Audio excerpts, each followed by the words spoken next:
Hello and welcome again to another edition of Sports Check here on GhanaWeb TV. My name is Joseph Anim Addo and today we're coming to you from the Secretariat of the Ghana Football Association to speak to an executive board member who happens to be the manager of Asamoah Gyan. Well, we're taking a short breather and when we return, we'll delve into the conversation.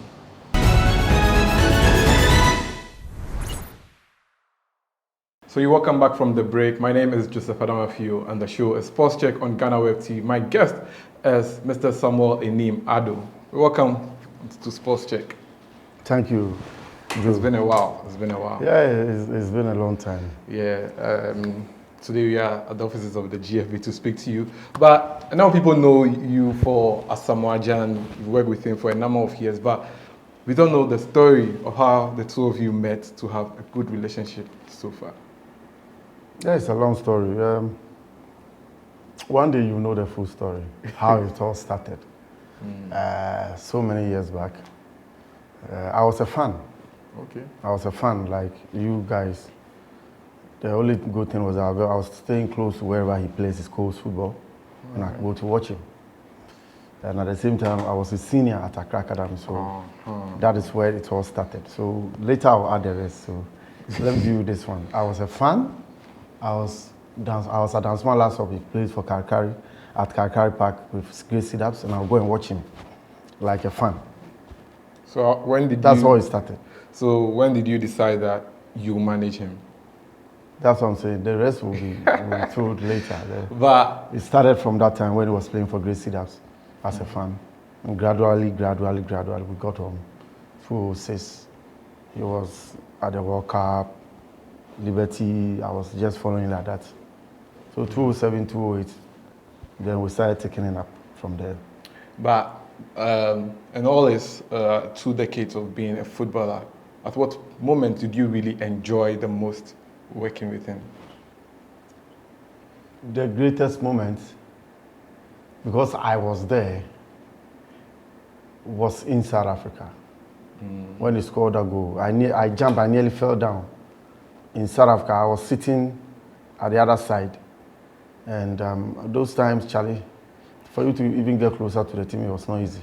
And I can tell you he was not well. He was given medicine, was injected and all that before he played in that Those game. stories, are they just stories that we hear, or it's something that we don't even really appreciate the fact that there were times that he was sick and had to play for the Blasters? Yeah.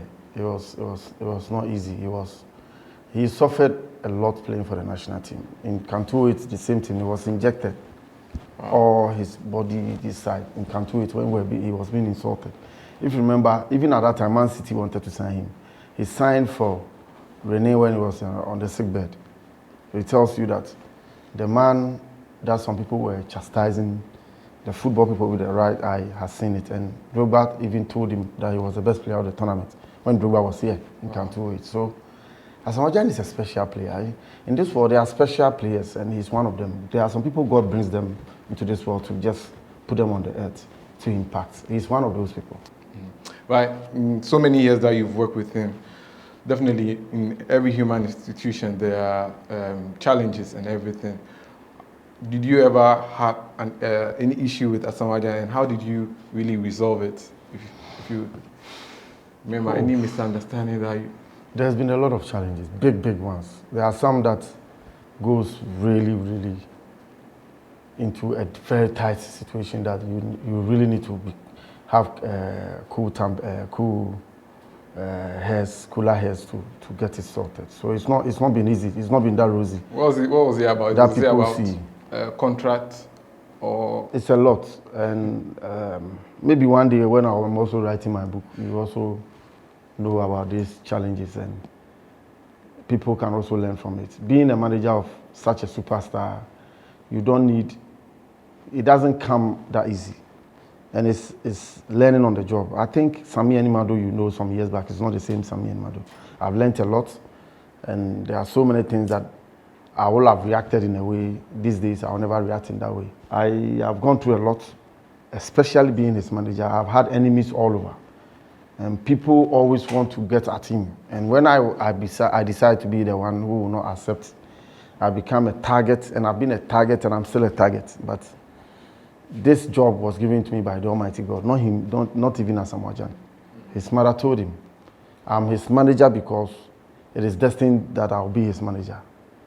I didn't do anything like lobby or something. It came because God has already prepared it. And that is why I'm still his manager, because the challenges that we've gone through, the ups and downs that we've gone through, is beyond human understanding. But one day God will reveal to all of us, and one day God will allow me to speak about it.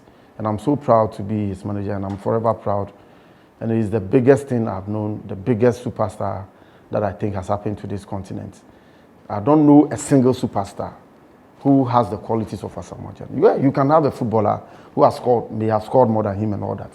But there's not a single superstar who is a footballer, who is a dancer, who is a musician, who is a comedian, who is a boxer, who is a tennis player. I mean, and he does it well. But tell me if there's any superstar who has those qualities that Asamoah Gyan has. Maybe there are some that I don't know, but I can tell you. And when you come to his greatness, he's done things. That is why I call him a king, because the record that Roger Miller was holding for 25 years, he's the only one on the African continent who broke that record. And the history of Ghana football, he scored 51 goals. There's no one, so he's a king of Ghana football. You say he's a king. You talk a lot about his achievements and all, but I still want to get that quiet moment that when you think about it, sometimes it draws tears from your eyes, that you know that Mafemu. There are a lot. One of them, I can't talk about some now because there are a lot. There are really moments that I really go down, that I really cry because I feel it's not proper. But there's nothing I can do about it. It's happened. We need to live with it. We need to try to reorganize ourselves and come back. And there are things that I know could have brought so many people down, but I didn't allow those things to bring me down. But does he regret not winning the AFCON with the Black Stars? I think it's one of his one of his sad moments. Maybe one day he will speak about all those things. How about leaving Sunderland? He never regrets that, and I don't think anybody in our team will regret that, because when you sit outside, you will blame us. At that time, the team needed money. The team wanted to make money. So the team thought they would let him go on the loan and make money.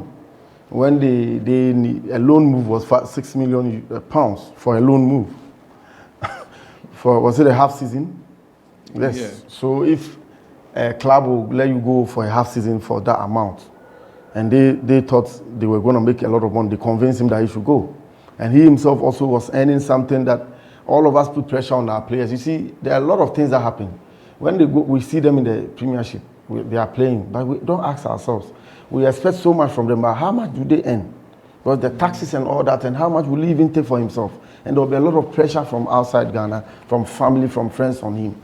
So sometimes when these opportunities come, and he took it, and when he went to the UAE, he was scoring left, right, and center, and then he was scoring in the history of his career. Being in the UAE, he scored the highest number of goals. You can calculate later, you put it in this interview, that he scored this number of goals in the national team for the qualifiers and the World Cup qualifiers and the World Cup. He sacrificed so much. In Cantu, he was injected here. He was playing under that situation, and he was being attacked. In Algeria, when he had malaria, the game against Algeria, very crucial. He said the game was over. So when Wakasu decided to lob the ball ahead, he told himself that, let me go and die. That's what he told me. He said, Sammy, immediately after, he said, Sammy, I said, I'm going to die, because that's the only thing I can do. He saw the ball ahead, and he saw the Algerian guy. The Algerian guy was a younger, I've forgotten his name. He thought Jan was a bit older than him, then he took off the jet. The guy realized he was overtaking him. And then the thing that he did that made me so proud and so happy. And I was on Joy FM with Tony Beverly, and I said that he will score before the end of the game. Like I did say in this World Cup qualifier that we are going to qualify against Nigeria. And I said that it was 1-1. I said it on so many platforms. So he said, so when you took over, you see the experience he did. The guy was trying to hit him, and when you are running and the defender hits you, it slows you down. He rather hit the guy first. So when he hit the guy, so the guy was rather reduced. Yeah. So he got an advantage to go ahead of the guy, and then he finished it with his technique. That when I get here, this is how I'll play it. He calls it technique. He calls it John. I'm done. If I finished it. Looking at the current Black Stars, do you think Gyan should be included in the squad? If not for a player, maybe he should play a role around the Black Stars in terms of we being at the World Cup, because it looks like his spirit when he's around the Black Stars motivates the players. And now that he's no more, the national motivator is no more there. This is a very tight question because I'm an executive council member. It's difficult to speak about this because everybody will say that because I'm Asamoah Gyan's manager, I'll straight away say that he should be in the team. That's up to all of us. Let's look at what he can bring on board. If we think he can bring something special on board, and if we make it a national agenda that the nation needs him, I think if the nation says that, nobody can say no. We saw Closer playing at a very old age at the World Cup for Germany. And he scored against us, and he scored another goal. So, like I said, I won't say much. There's the example of Rujamila too. There's the example of so many great players. Some were even older than him. So, why is he working to return to fitness? Somebody like me, I wish and pray that he will heed to the calls to start working, because he also says he wants to play for Kotoko before he retires, and also maybe another big move before he retires. So that talent that he has, that special touches that he has, there are few strikers. Remember the description Van Nistelrooy gave him? Go and check what Maradona also said about him and all that. Few players has those qualities. Few. And so if he will really work and come back, I'll be very happy, because now it's up to him to work. It's up to him to work. He said it several times that he needs to shed off weight and work. And then his mind should be ready. He should take his mind off the money and the business. And then he works. All right. So you still watching? Yeah. So enjoying. Money is very important. So you're still watching Sports Check here on GhanaWeb TV. We're taking a short break, and when we return, we continue with the conversation. My name is Joseph Adamafi, and I'm here with Anim Addo.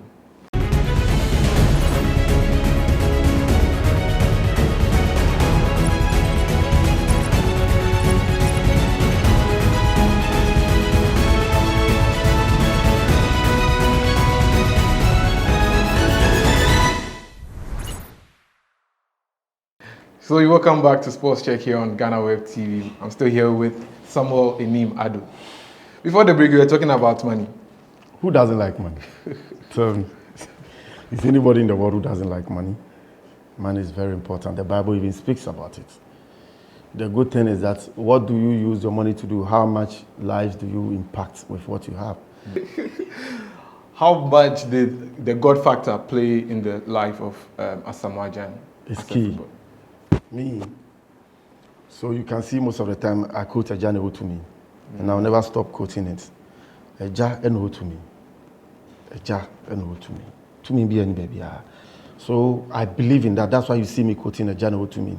Everybody and somebody will look at me and say, hey, this man is. I heard so many rumors. Some people say I do juju and all. Yeah. They can say it. I believe in the Most High, the King of Kings, the Lord of Lords, the Creator, the controller of this earth. His power is above every power. He's the only one I believe in. That is why I've gotten to where I am. I believe the Almighty God has really... The game against Algeria, Tony Bebley will tell you, I was on radio, it was 30 seconds left or so. I said he will score for us to qualify.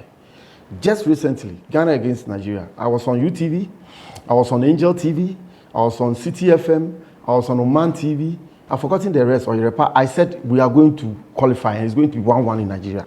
That was the scoreline that was ringing through every member of the GFA. Was it planned? That's the question I kept asking myself. Is this or did you guys see it in a vision? No, everybody in the way sees his own vision. I had that big conviction I also pray. I have my quiet moments. Because it was a very dangerous call. And if you remember, even in the course of the game, on my Twitter handle, after the first half, I tweeted that the game is over.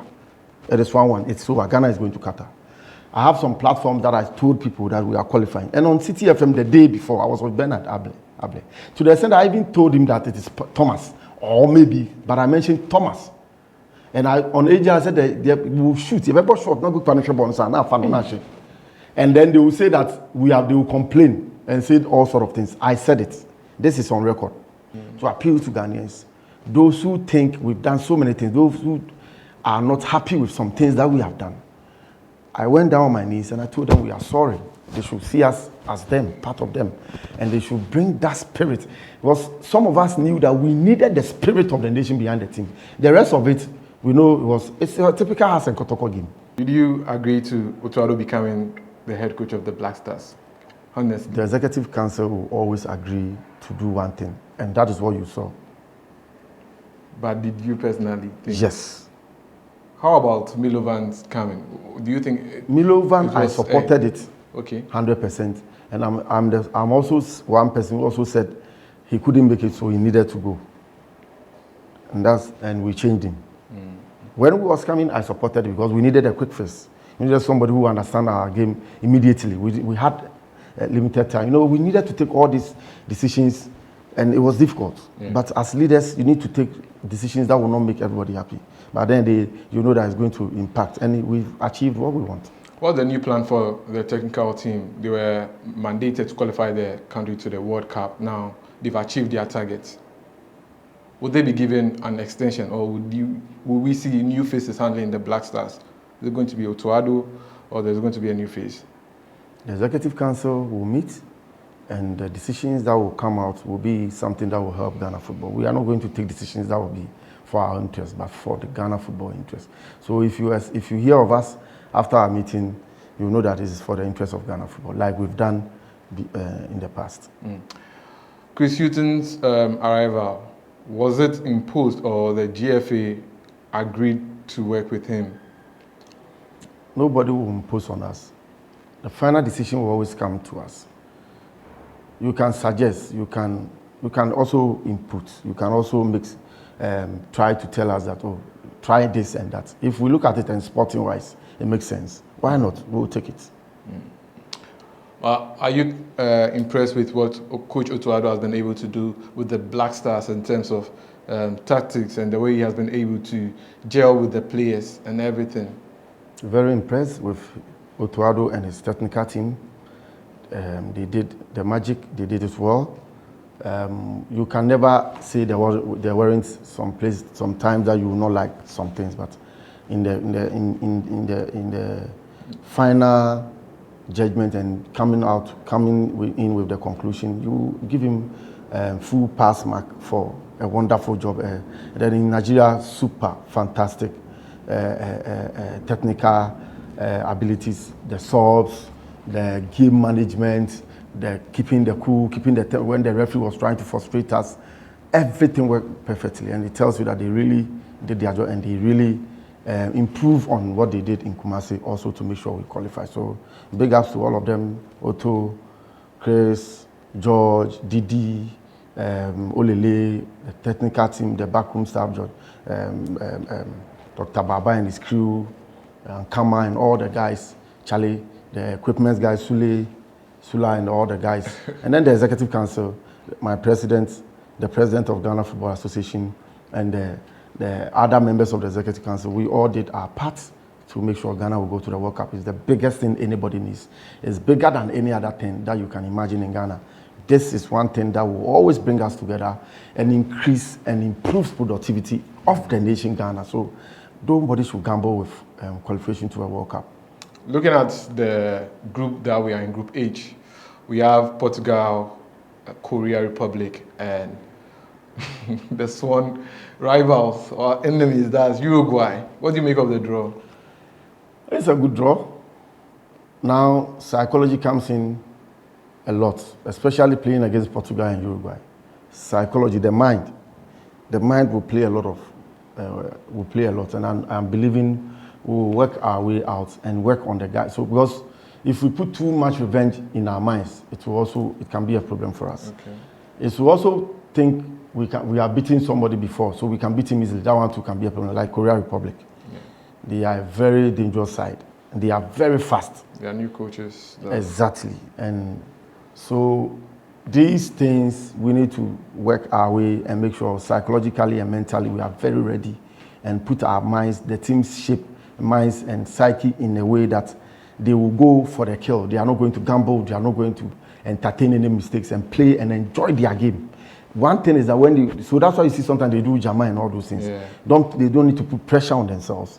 Because when you put too much pressure on, assuming you meet Uruguay and you are too much under pressure that you need to revenge. You go and make mistakes, you didn't take it, they will punish you. The same thing applies to playing against Portugal. If you say you put too much pressure on yourself and you are not that going to enjoy it, like Ronaldo, he can easily punish you. So you need to be ready, and you need to be relaxed, you need to play the game and enjoy the game. And the psychologists and the other team members will all have to play their role and make sure the boys are focused and the boys are alert, and composure and concentration. 90 minutes is key. Concentration 90 minutes is key. With that, because if you look at African countries, the split seconds of losing concentration, then we are punished. Yeah, that's why a number of people think that having some Ghanaian players of Ghanaian descent in the team is very key. What do you make about we going for the likes of Hudson Odoi, Tariq Lamptey, Mohamed Salisu? In fact, recently they added Edin Ketia to joining the Black Stars for the World Cup. What do you make of them? Are they players that the GFA are making plans to swoop and join the Black Stars, and especially about Mohamed Salisu? In life, we say never say never. That is what I'll say. Anything and everything is possible. But as at now, until we get to that level, we can't say much. But everything is possible. If the technical team that comes in says we need Salisu, Odoi, Tariq Lamptey, whatever name again, and the players are ready to fight and die for the nation, why not? You can't say that because something happened in the past, you won't go back and do things that was something that you think it was wrong. If we say that all of us, nobody will even be at where we are. A lot of us have wronged in a way, but we all are forgiven and we move on. So if somebody has wronged and we think it was wrong and the person comes and is ready. Which player are you talking about? I'm saying everything about life. I'm not mentioning anybody's name. All of us. That's why I even said it and went down and begged Ghanaians that if all the wrongs we did, that has affected so many people, and their love for the team is down. Their spirit is not for the team. We are pleading with them that they should give their love for the team, and it paid off. So we are human. So like I said, if the person is ready and the technical team thinks he's ready, technically, psychologically, mentally, why not? We need to take everybody. Okay, finally, as we bring the conversation to an end, let's talk about local football. Just went by was the big game, the Super Clash, Kotoko versus South of Folk. Prior to the match, you had issues about e-ticketing. What is your issue with the NSA? Are they not communicating with the GFA? I don't have an issue. It's unfortunate. Nobody is against e-ticketing. Nobody at the FA. But it is unfortunate that the NSA always want to use, I keep saying the GFA is not from Afghanistan. The GFA are Ghanaians. Let's stop this thing making it look like this is ours. So when you come, who told you what the football stadium built for? What was the stadium built for? The major reason why the stadium was built. For football matches, sporting events. And who is going to play on it? The same clubs and athletes and players. Can you imagine AC Milan and Inter Milan playing at San Siro, which is for the states, and then the states says they are printing the tickets for AC Milan and San Siro match? Never happens. Let's stop that. And the fact that there was a practice that the NSA does some things, so they will still do it moving forward, it's wrong. When a fan jumped on the pitch in Cape Coast, do you know how much we were fined? You heard it. People reported about it. Was the state fined? No. Who was fined? It was the FA and... So the management of the football match is for the GFA.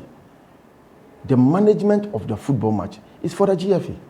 So let's stop this thing and let's stop making it look like GFA is from some other planet. GFA is Ghanaian. GFA is for Ghanaians. GFA are Ghanaians.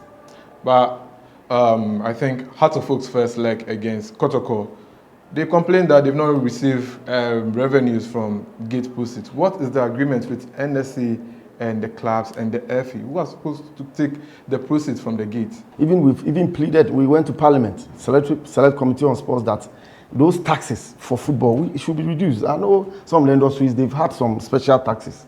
But for football, we still pay that high tax, that high value-added tax. And all these things are taken from our money. And we don't even get any money from the state for our domestic leagues. And these people we compete with, that we are complaining that they are better, they have monies from the states before we even add the corporate sponsorship in addition. So we need that support from the states. The NSA support to promote sports and manage the facilities. So when you are supposed to promote something, don't you even have to put money in. Rather, they want to frustrate us with their actions.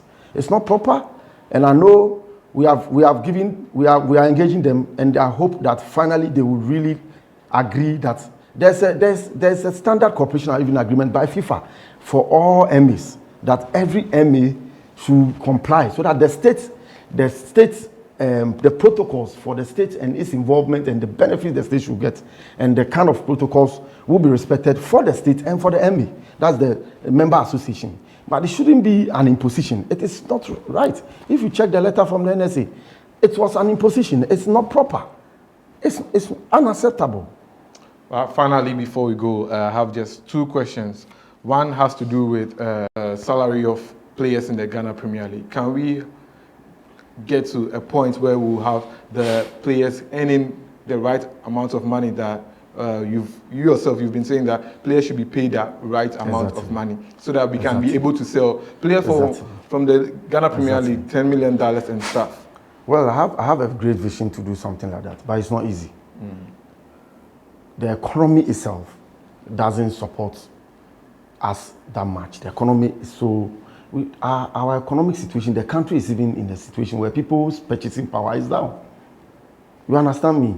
And we are competing with other brands that are well packaged, that has also had investments. Look at the UK. We watch the UK league, and go and check some years about how much money the states pumped in their league before they got in. Even just recently, they pumped another money again, and they go under 17 and under 20. You can go and research. I've forgotten how much. I think $20 billion pounds or something. And other states are doing it. We are working to make sure we put our brand in the right perspective. We've had too many setbacks and then COVID and all that. So it's not been easy for us. But I can tell you, all of us will wish that we'll have enough corporate support to be able to raise enough revenue to pay our players well. But I'm saying the state can do better by committing, if it is $5 million a year for the domestic league, that's the domestic league, this is for you, maybe Premier 2 million, Division 1 million, second division 1 million, Coast football 1 million, then maybe the other one for equipment, infrastructure.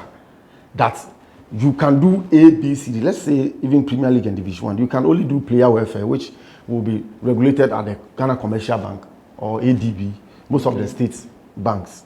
You can pay salaries, you can pay match expenses, which is like the hotel, the fuel, and sports medicine for the guys, and equipment for the players, and the coaches. This money can only be used for this. If we give you this, and you sell a player, instead of us taking only a withholding tax or this tax, we will be able to, you are supposed to pay maybe 15% or whatever percentage of tax from the money you earn out of the transfer to the states, so that we can do more for the states. You think if we do this as a nation, and the state is committing this money, we won't improve our league. We'll be able to pay our players better. And then with that, most of the organizations know that the state is committing this money. They can also come in and add more, so that we can have more. But this, sometimes the hard work, COVID came and we were giving something and all that. Even that one, the FA needed to call and chase. But let's make a deliberate plan that this money is going to be given to you from the state. Well, we love football because we can see what football is doing for the state. Man, we have a team working on that football's contribution to the gross domestic product, to the GDP. When it comes out, you will see how much Asamoah Gyan alone, the money he has brought into this economy. Talk of Michael Essien, talk of Suleiman, talk of Apia, Stephen Apia, talk of a lot, Sami Kufo. So we should make it a deliberate plan that the state must invest in the domestic league. We've not spoken about the Asamoah Gyan book launch. The details? Come 30th April at the Kempinski Hotel, the biggest brand, individual brand, the superstar, the multi-talented superstar. Like I keep saying, I want to know the other superstar who can play music and play it well, and play the instruments well, and dance well, and sing well, and play tennis and play it well. There are few who play other sports, but Baby Jess own is super. He's amongst the few people. You're with him in Dubai. The club president that you invited, is he also going to come, and others? You will see more bigger surprises. There are more legends coming. The two, Drogba, Diop, a lot of great stars are coming. Fadiga, a lot of great stars are coming. Adebayo, Shea, they are all coming to support their brother, and it's going to be wonderful at the Kempinski Hotel. 30th April is a Saturday. Please, when you get your invites, come and have fun. 5 o'clock going, there will be an exhibition where you have a lot of things that you've never seen before about him, the laurels he's won and all that. And you can have time to chit chat with him. And then 6 o'clock, the president, the first gentleman of the land, Nana Addo Dankwa Akufo-Addo, will be the special guest of honor for the occasion. It's going to be a wonderful day, and I'll be proud to see all of you there. It's a special day. The World Asamoah Gyan Day will be on that day. And see you there. You know what I'm talking about. Okay, so that was it for Sports Check here on GhanaWeb TV. I hope you are invited for the book launch as well. My name is Joseph Adamofio, and I was glad that I did this with my chairman, Asamoah Anim Addo. Unfortunately, we couldn't talk about boxing, but another time, I know we'll do this. Thanks for watching.